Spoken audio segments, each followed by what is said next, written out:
Well, hey, friends, welcome back to the podcast. We're going to be talking about something that is near and dear to my heart today. And in light of what I've been speaking about lately, which is, my albeit great, but painful experience in this brick and mortar as I'm, working on finding my unicorn, finding my perfect person. And when the business I don't want to use the word falls apart, but when a brick and mortar business or any business really, when it feels like the walls kind of start to come down and everything gets exposed. I guess that's the best way I could describe it. In a business, if you think about it like a house, which I use that analogy all the time. And when you have a business and you have your four walls up and your business is running what you think is perfectly on the inside, and then some big wind comes along and those walls blow down or the windows pop out, and all of a sudden you start to be able to see what's really happening on the inside. From the outside, everybody looks in and thinks it's a great business or you're doing really well. And at the same time, you're thinking, oh my gosh, like I'm dying over here. This isn't working for me. And I think that's sort of what happened. Like the wind came and blew the house down. And now I'm out naked, so to speak, in my business going, oh my gosh, this is a mess. This is a mess. This is a mess. This is a mess. And there's another mess. And there's another mess. And so I'm in the process of cleaning those messes up and recreating a business the way that I want it to be, not what somebody else, an employee, made it be, because I took my hands off the steering wheel a little bit and I shouldn't have. So it's good lesson. And I talk about this in CBA and Clinical Business Academy is that, you have to keep your CEO hat on. You got to keep running the business. But, you just get comfortable with people and you're like, "Oh, he's doing a great job. Go for it. You're doing a great job." And I kind of let my hands off. Well, then the walls fall over. I'm like, "Oh crap. I got a big problem." So today I want to talk to you about customer experience or patient experience, client experience. I'll say customer, but y'all know what I'm talking about. So this customer experience is something that has always been of like epic importance to me. I am a big fan of creating those kinds of moments. So not too long ago, my team and I decided that we were going to read a book called The Experience Maker. And it's a very good book. It's a great book. We went through the whole thing and we actually loved it. We came away with some great ideas together. And then my schedule went crazy and I had to move back up to Seattle and we kind of didn't finish the process like I wanted to. So one of them said, I think you should do a podcast about this. I said, okay, well, let's talk about it because I really do love this topic. But in the meantime, there's always new information coming out. I found another great book that I'll share with you at the end about customer experience. But I want to share with you what I think customer experience is. And then I'm going to give you 10 ways that you can create that in your own business. And don't try and do all 10. Just pick the one that you think, I like that. Like I can do that. And the one that has the biggest impact with the least amount of friction, meaning it didn't take you months and months and months to plan. Don't do that. Pick the one that's going to have the biggest impact that requires the least amount of time or investment on your part as I go through them. But first, let's start by talking about an important aspect of your business, which is the experience that your customer has. Now, if you think about it, you could have one patient that walks in, they're greeted, hello, have a seat. The doctor will be with you shortly. Not much of a customer experience, right? Kind of lackluster, to say it mildly. Then you have the other extreme, the other one on the other end, where the person behind the desk jumps out of the chair. So great to see you. I'm so glad you're here. Oh my gosh. Tell me about your grandma. Tell me about your dog. And how was your trip to Portugal? Oh my gosh. I cannot wait to hear. Which person is going to stick? Well, of course, the second one. Why?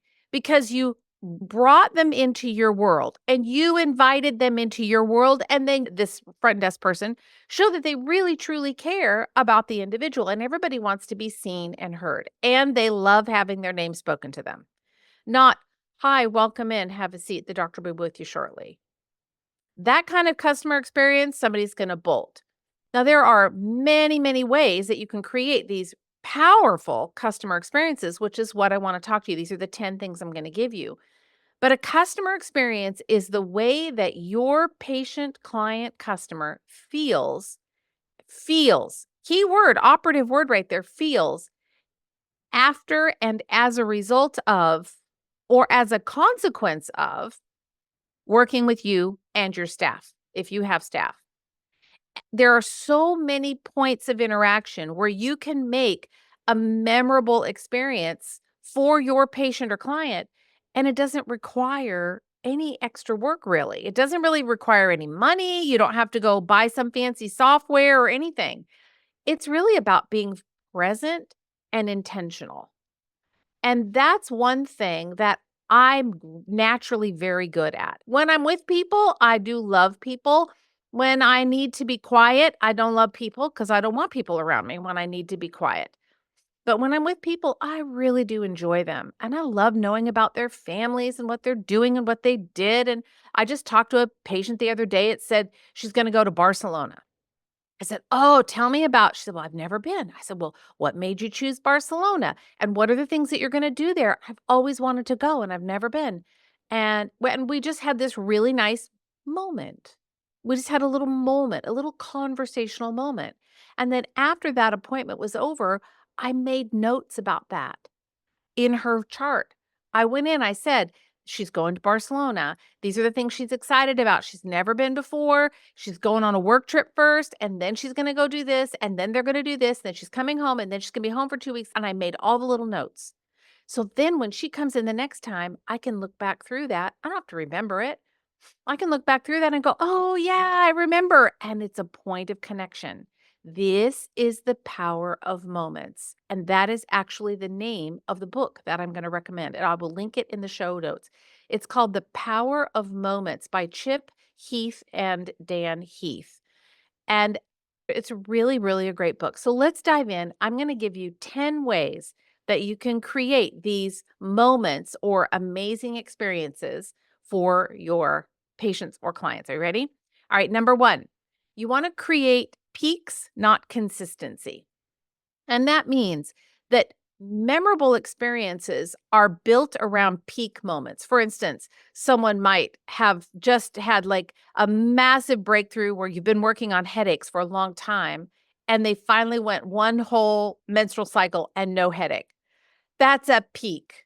And at that moment, how can you create an exceptional experience? Could you give them a small gift, like a lip balm or some little bag full of something, some unexpected perk, some like ring the bell in your office? I'm making it up. But think about when they have those peak wins, like you want to create that memorable experience around a peak win, a peak moment in their work with you. So it could be anything, just something small, just to let them know that you're celebrating that win with them.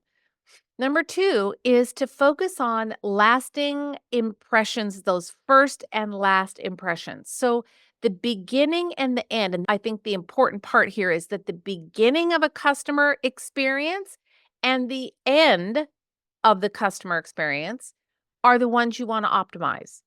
So whether it's how your front desk welcomes the person, "Hi, my gosh, it's so great to see you," or "Please have a seat, the doctor will be right with you."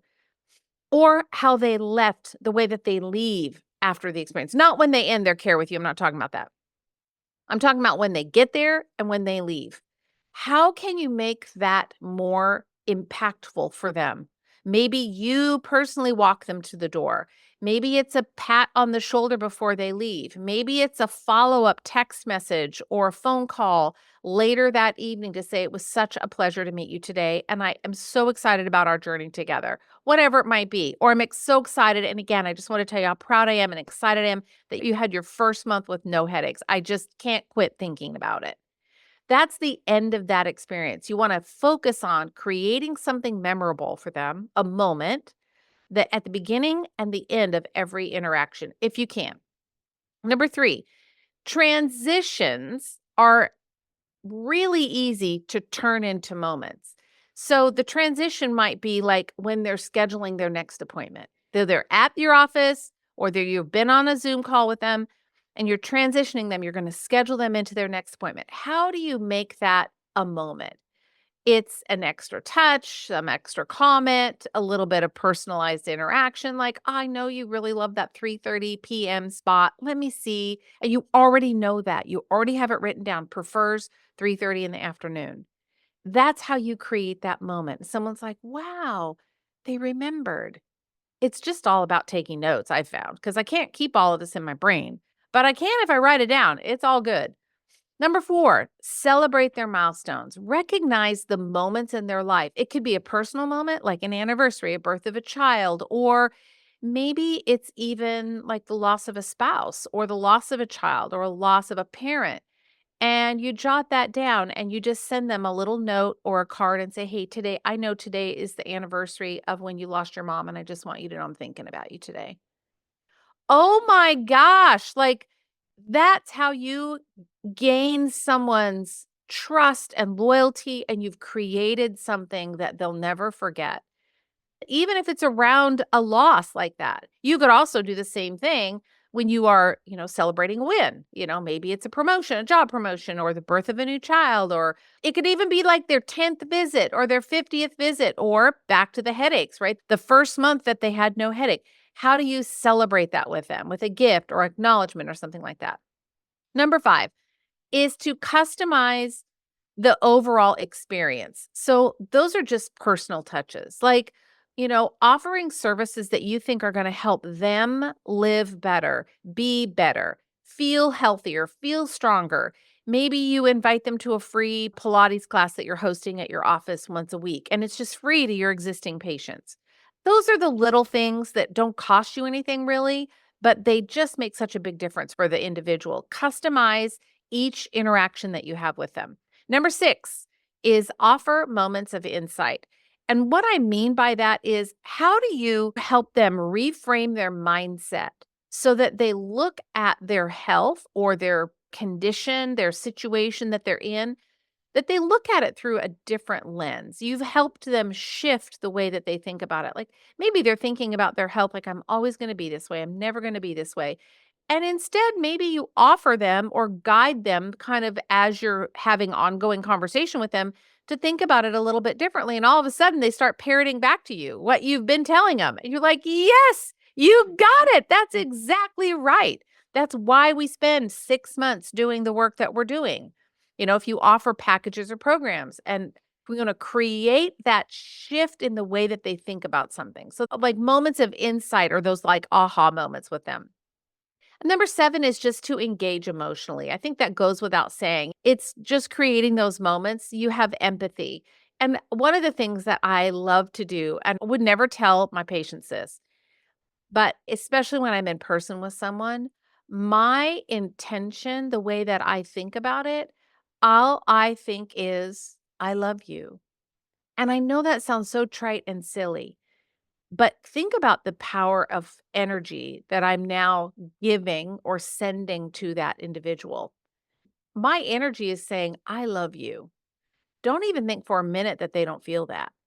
How many other people do they interact with during the course of their day or their life that don't carry that energy? And I truly do. I can truly, genuinely say that I care for people that I come in contact with.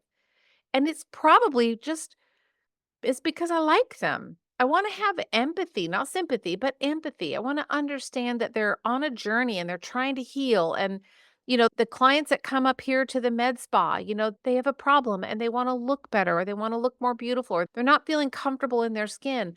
I wanna love them in the middle of that process so that they then can feel like, "Oh, it's gonna be okay, and Rhonda's my person. She's my person. I'm gonna go back there." It's what they want because they get that. They feel that from me. Number 8, surprise and delight. This one's probably one of my favorites. I love doing things that make people surprised. So I'll give you an example. We had this lady come in, and I think she had a 3-month-old baby, and she wanted to do all these aesthetic procedures. And some of them we couldn't do because she was too close, postpartum. And so we just told her, we're going to wait. And so she scheduled her appointment for, like, it was in a couple months. I think we needed to wait. And she scheduled her appointment. She came in. This is in the med spa. She came in and I had a baby gift for her. She had a little baby boy, and I just went out and bought a couple of little things, maybe cost me $25, $30.